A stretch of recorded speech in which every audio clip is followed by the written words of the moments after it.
Hey Facebook, what's up?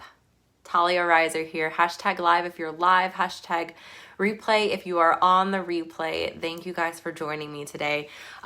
This is definitely different, uncomfortable, to be honest with you. And I hesitated to do this. Hey Carrie, what's up? Yesterday, and I didn't do it. My heart is racing right now, you guys. And I mean, I get nervous before lives, but whew, this is a big deal. So as you guys know, I am doing some, personal growth, business growth, hired a coach, and I have been challenged to do a lot of things and to grow. What's up, Emily? Miss you. And some of it is uncomfortable. Some of it is just downright hard. And this is part of it. And whatever scares me, you know what I do? I just freaking do it. If it scares me, I do it, because there's always something to learn in those moments. Even if I fall flat on my face, there's something to learn in those moments. So this is a learning experience for me, and you guys are actually going to be just watching me do it. Okay, so I'm gonna make it short and sweet. We look at our lives and we think, man, there's all these really big things that happened that changed me and took me to the places where I am now. But a lot of times we don't really hone in on those singular moments that rock our world in such a massive way that it has a trickle effect for the rest of our life, right? So things can affect us in a really negative way, maybe in the moment, and then in the future you realize that that was something that built you up, or something affects you negatively in the moment, and then you don't learn from it, you don't grow from it, and you regress. I mean, that's just life, right? We have two choices. We can either take what we are in and move forward. We can take what we're in and stay exactly where we're at, which is ultimately probably not where most of us want to be.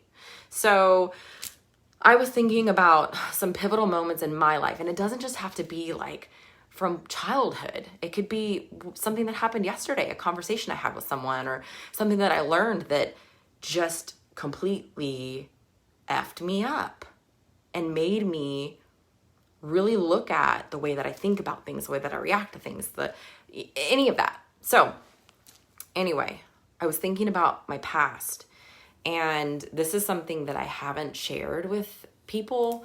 I think there's a sense of shame that I felt surrounding it. Massive vulnerability, like hard stuff, guys, like really hard stuff. So Matt and I, we were living up in North Dakota, and we found out we were pregnant with Audie, and we moved to Texas. And because I was like, I'm not having a baby up here in the frozen tundra. Like, there's no way in hell I'm going to have a kid up here. So, no offense to my North Dakota friends, we moved to Texas, and we took a massive pay cut. I quit my job essentially. And Matt and I talked that when we had kids, I was going to stay at home. He was going to work, and that was an agreement, right? But I had never not worked in my life. And I didn't also think that I was ever going to have kids. And so we planned Audie, but we moved to Texas, and, we don't have friends. We don't have family. We have nobody close at all. Everyone's on the other side of the country, in Tennessee and Arkansas, really. And we have Audie, and I quickly realized, like, this is lonely. This is really, really lonely and really hard. And I was faced with just having a mirror in front of me, and all the things that I was ever insecure about were just staring me in the face.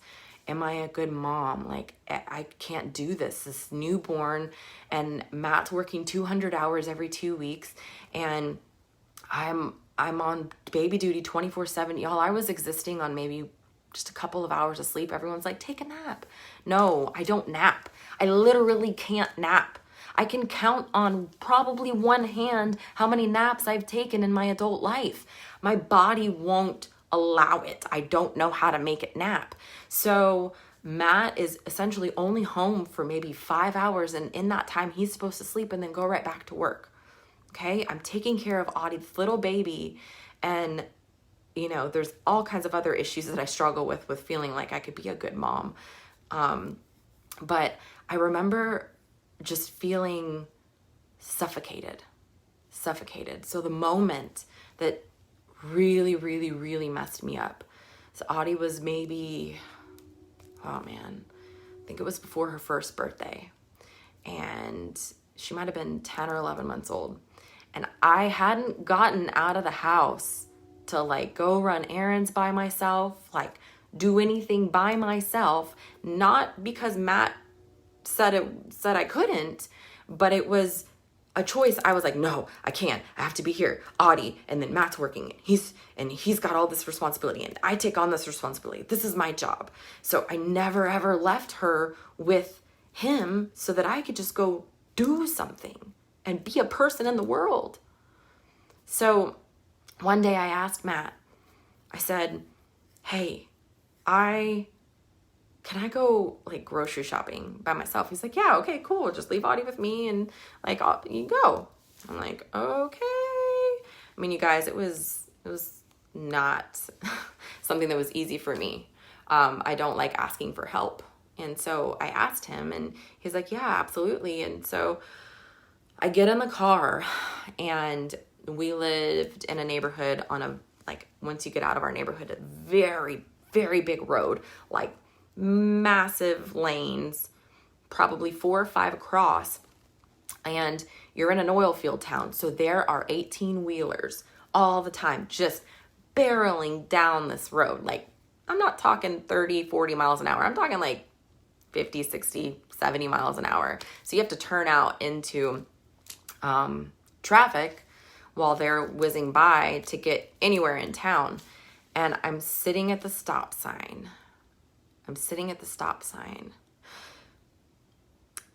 And I'm so desperate and miserable in that moment that I prayed. I'm like, if an 18-wheeler just happens to smash me off the road and I just no longer exist, like, I'll be okay with it. I was that devastated and lonely, not for anyone's fault but my own. And I probably had postpartum that I wasn't dealing with. So please, if you ever feel those things, you really need to talk to somebody, because I've always been that, I got it, girl. Like, I got it. I'm fine. I don't need any help. I can deal with this. So I just stuff it down and stuff it down and stuff it down and don't talk about it. And I knew right then and there that I had felt like I lost my purpose. I felt like I lost my drive, my motivation. I didn't enjoy being a mom. I resented it. I wasn't being a good wife. I was unhappy and miserable and negative all the time. And I didn't see a way out of that situation. And that is the moment that completely changed the course of our future in a massive way. Because I went home and I told Matt, I'm not okay. For the first time, I told him, I'm like, I am not okay. I am miserable. And it's not your fault. I am just so unhappy with my life. Like, I don't feel like I even know myself. And it's affecting everything. And I don't want to lose you, and I don't want to lose Audie. And I just knew that if I was okay with giving up on life because I felt like I couldn't see my purpose anymore, that I had to do something about it. So we moved. We moved to be close to family and be close to friends for me. And then we moved to Tennessee, and then we ended up in Arkansas, which is where we are now. So now look at life, right? But I look back at that and I'm like, man, it could have gone one of two ways.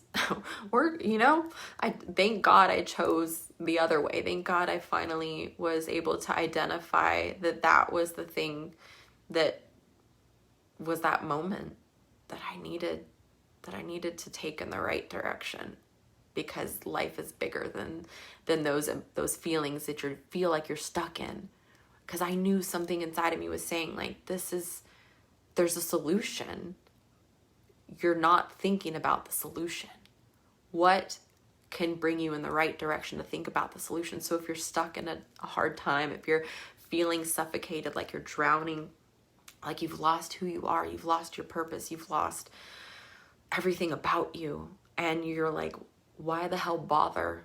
Because that's where I was. Like, why bother? Just know that there are ways out. There's always a way out. And it can start with just talking to somebody. And while I did not go see a professional, I told my husband, who was very supportive and very loving and wanted to do everything he could to get his wife back. And so now, to this day, I am still working on a lot of those things, and now talking to people about it. So it started with you guys. So this was my exercise in being massively vulnerable. And I just want to pop off here because this wasn't supposed to be a long thing. And I want to thank you guys, thank Facebook for always celebrating and supporting me in my successes, always cheering me on when I share a failure, but always being a place for me to come on here and be safe and share with you guys and know that I'm loved and accepted for who I am, who I'm not, who I'm going to be, no matter what I have to share with you. And the value that you guys give me in a place to be able to do this is massive. I'm just so grateful. So grateful for you and this community. And I love you all dearly. I hope that you got some kind of value out of this. Really, this was for me. So I love you guys so much and appreciate you. And guess what? You'll be seeing me soon. Have a great day.